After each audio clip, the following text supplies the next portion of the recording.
Welcome to Our Girl Relationships. On this channel, we talk about problems people face in their day-to-day lives. Let's start with a video. I got married a year ago, and it's been amazing. We found out a few months later that we were pregnant. I've always wanted to have kids, so I was super excited. I can't believe I have a baby coming. I'm going to be a mother soon. My husband and I have been friends for a long time, almost 10 years. We never dated until 3 years ago. We thought we should give it a try because why not? And everything fell into place. My husband is the fun one between the two of us. There was always laughter whenever he was around. He does these pranks that are mostly funny but sometimes annoying. He doesn't take life too seriously and thinks you'll be taking the fun out of life if everything is so boxed up and serious. I am the quiet one and I kind of cut off his excesses, so we work well together. He helps me live a little more and I keep him in check. Some days ago, I told him that since we have a kid coming, he can't prank me as much as he used to. I take it because he loves to do it, but it's a baby we are talking about, so I wouldn't take chances. I also made him promise not to do anything crazy when he told me about a prank he saw. I jokingly told him that a pregnant wife can be very emotional, so he better not get on my wrong side. A friend will handle the gender reveal, and I'm so excited about it. I wanted a baby girl, but my husband wanted a boy that he could play with. I was like, really? That's why you want a boy? That is ridiculous, but okay. Our friend said she would handle everything, including the expenses. That was so nice of her. It's been a lot for us just getting married and moving into a new home. It came with expenses, so it was a relief and a blessing that we didn't have to deal with the gender reveal. I already took the test at the hospital and handed her the envelope, so she's the only one who knows what we're having. I called her the other day to give me hints, but she caught me before I could do anything. She mentioned that my husband also tried to get it out of her. I guess I have to wait till the weekend. I'm so excited. Last week, we didn't have the gender reveal because I wasn't feeling well. I had to go to the hospital, just thought to give you updates because I know many of you were waiting to know if it was a boy or a girl. I wished my friend would just tell me without the party. She knew that I would regret it if she gave me the envelope because it was my first baby, so she talked me out of it. But I'm so desperate to know, and the suspense is so annoying. Anyway, I'm getting better now. I just got discharged a day ago and I feel stronger and ready for the party. When I felt sick, it was scary though. I was so weak and my back was aching. I just was not myself and it was not funny. My husband was so worried he couldn't even joke around, unlike him. He refused to leave my side. I thought it was so cute. On the day I felt sick, I was supposed to go get something to wear for the gender reveal, so now I have nothing to wear. I can't wear something I already own because nothing fits me. I knew that I would get bigger, but I was not expecting to get this big. My husband said he loves how thick I became, and if I wasn't careful, we might just have baby 2 coming soon. Can you imagine?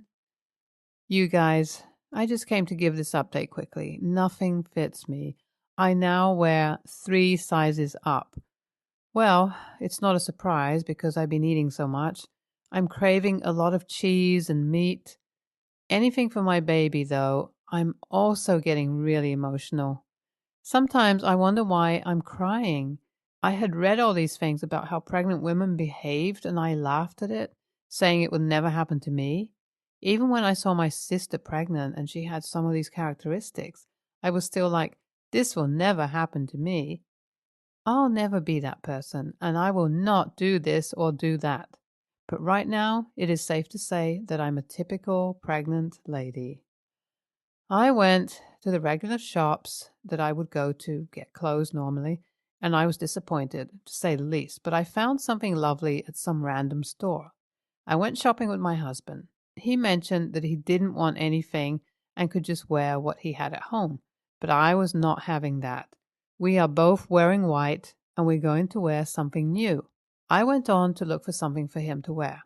Getting him clothes was much easier. My gender reveal was today. I am so pissed at my husband. He did some stupid prank even though he promised that he wouldn't do anything crazy. Some weeks back, I saw him watching videos on gender reveal pranks. He spoke about how funny it would be to do a prank on us. I immediately told him not to do it. He promised, but he broke his promise. Life isn't a joke. Who does a prank on a gender reveal anyway? The most annoying part is that the prank went wrong. He had planned it with our best friend, the one who was supposed to plan the gender reveal. We were supposed to cut a cake to reveal the color. The color of the cake will let us know if we're having a boy or a girl. All our friends and family gathered around the table, anticipating the big news.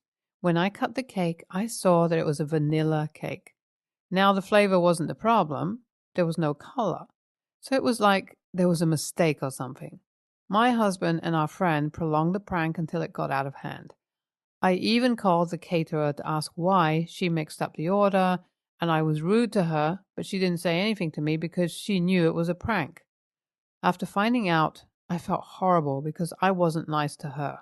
They couldn't find the balloon that we were supposed to pop to let us know if we were having a boy or a girl, so everything went wrong and I was so upset. They later found the balloon. We were having a girl. Yay! I decided to let my anger slide for when we went back home. He wasn't going to hear the last of it until I made sure that he understood that he shouldn't have tried to prank us. It was such an important day. Plus, the prank was not adequately planned for.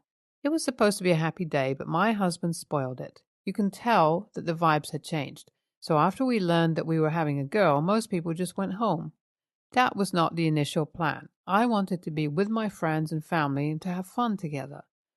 There was so much tension between my husband and me, so I understood why everyone left. Anyone who knew me would know that I was boiling inside, but I kept my cool.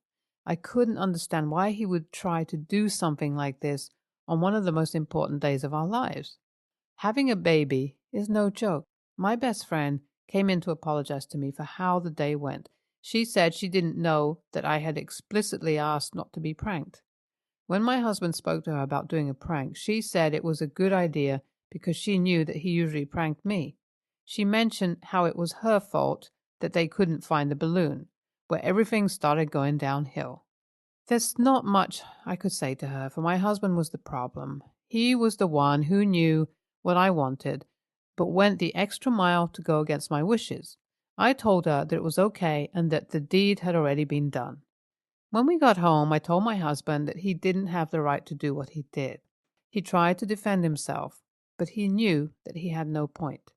He mentioned that he thought that I said I didn't want anything crazy, but he could still go ahead with a prank. I had nothing more to say to him than that life is not a joke and there's a place and time for everything. I usually like to trash whatever issue we had before going to bed, but I didn't feel like it this time. I wanted him to understand that I wasn't okay with what he did and that I meant everything I said to him. I wouldn't have him playing around when we have a baby. We would have to wait until she is grown up, which will take some time. I wished he knew when not to joke and what not to joke about. The next day, I think he got the message because the first thing he said to me was that he was sorry.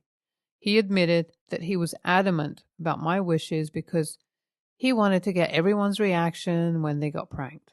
He said it was hilarious but wasn't worth it because he spoiled the day for everyone else, especially me. I forgave him after seeing the video of my reaction. It was amusing, but I still told him not to prank me with serious things. NTA. I'm a prankster too, so I understand why he wanted to do it. It must have been hilarious. Please don't be mad at him too much because I see myself doing that prank in the near future. Next story. My wife, Amanda, 33, took up baking as a hobby during the first lockdown and really threw herself into it. We got one of those Kenwood mixers for the kitchen and different tools and pans. She learned how to make all kinds of amazing desserts and cakes. She's even discussed starting a side business one day. I know she's very passionate about it, and I love that. The problem is that it's becoming every day now. She's a SAHM and manages to make time. I've been trying to lose my extra lockdown pounds for the past year now, and every attempt is thwarted by the smell of some kind of new cookie or cake or pastry. I've actually put on weight since I vowed to lose it. I'm 250 pounds, which is the highest weight I've ever been. It's impossible to be healthy when there's so much home-baked goods in the house. Our entire family has put on weight too. Our daughter got a letter from the school nurse saying she was obese, which Amanda dismissed as puppy fat. I used to take our two sons on runs with me, but they never want to come anymore, and when they do, they just moan I'm going too fast and get out of breath. They want to go home to play Xbox. There's always fights as well about who had how many of each pastry, and it's like feeding time at the animal house because they all want to get their fair share before their siblings. Call me old-fashioned or the food police, but I really don't think that kids should be having desserts and baked goods every day, especially in the quantities we seem to be getting through. Even my mother commented on how they all seem to have gotten chubby. Amanda is the exception to this. I suspect a little that she pushes the treats onto me and the kids because she wants to bake, but doesn't want to put on weight herself, as she's always been very concerned with her weight and size. I talked to her about it, and I asked her that maybe she could bake less often or give the food to other people because it's not good for us to have around the house all the time. She said that I wasn't being supportive of her passion. She's said before that she feels useless because she can never get back to work or her career again, even though I appreciate the work she does around the home. I told her about how I'm trying to lose weight and be healthier, but it's really challenging to keep to any goals, and she said that I should just not eat what she makes, which is easier said than done. When I mentioned the kids, she thought I was implying she was a bad mother. She says that it makes them happy, and she wasn't going to tell them what they can and can't eat if they're hungry. I told her that if the kids are obese, adults one day, and they wonder why, that she'll be to blame, and she hasn't spoken to me since. AITA for putting the responsibility of my family's health on her shoulders? I highlighted a part I think many people were skipping over as they are suggesting it in the comments. She doesn't want the food going to anyone else, homeless, shelters, OAP homes, etc., because she feels like the recipes aren't perfect yet, so she wants to keep practicing with the family. When I make those suggestions, she thinks I'm implying that we don't like her baking and gets upset. She does have anxiety, and I feel like this might play a part. Thank you everyone for the responses and suggestions. A few people have mentioned eating disorders, and Amanda has a history of anorexia. She was fully recovered when we met. It seems like that might be linked to the anxiety around her baking. Letting me and my children have this food could be her way of making peace with how she doesn't allow herself to, or exerting control over our diets herself, or our weight gain making her look slimmer in comparison. She sees a therapist once a month for anxiety, but she's not spoken to anyone specifically about eating disorders for a while, and it wasn't on my radar at all. I think I'm going to somehow find a way to broach this subject with her. I'm also going to try and get the kids into the doctors to do some blood tests and a health checkup. Actually, I should get one done too. I don't want the kids to feel in any way responsible or at fault for this, especially our daughter. So we'll also have to be gentle here. But my main concern is the amount of sugar they must be having. Hopefully, words from the doctor might help Amanda see the reality of the problem and how it is affecting the kids.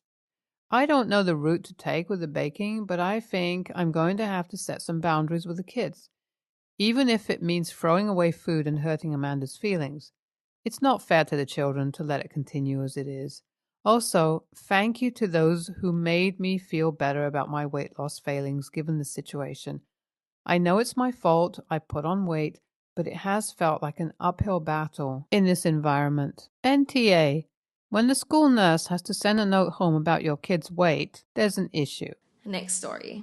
I, 42 male, advised my friend, 29 female, to open her own bank account because her husband, 39, was becoming very possessive over money in the joint account when she started making a good wage. When they were first married, she was a nanny without much of an income. They agreed to have a joint account and split the bills. They used the shared account for expenses. his child support, everything. She was able to use the joint account for going out and general expenses. She never spent much and respected that she didn't make as much. Also, it was, and still is, rare for her to go out without her husband. Over the years, she got a well-paid job earning close to his income, equal or more. She deposited her paychecks into the joint account for a while, and there were no issues. She continued her frugal habits despite making and contributing similar money. They continued going out together like they always had, perhaps splurging a little more. All the while, he began buying a lot of new things for himself: shoes, computers, and more. She spent a little bit updating her wardrobe because she had a new job and needed more professional clothing. He became displeased with the additional amount they were spending and took away her card in order to control expenses. He eventually returned it to her but complained whenever she used it.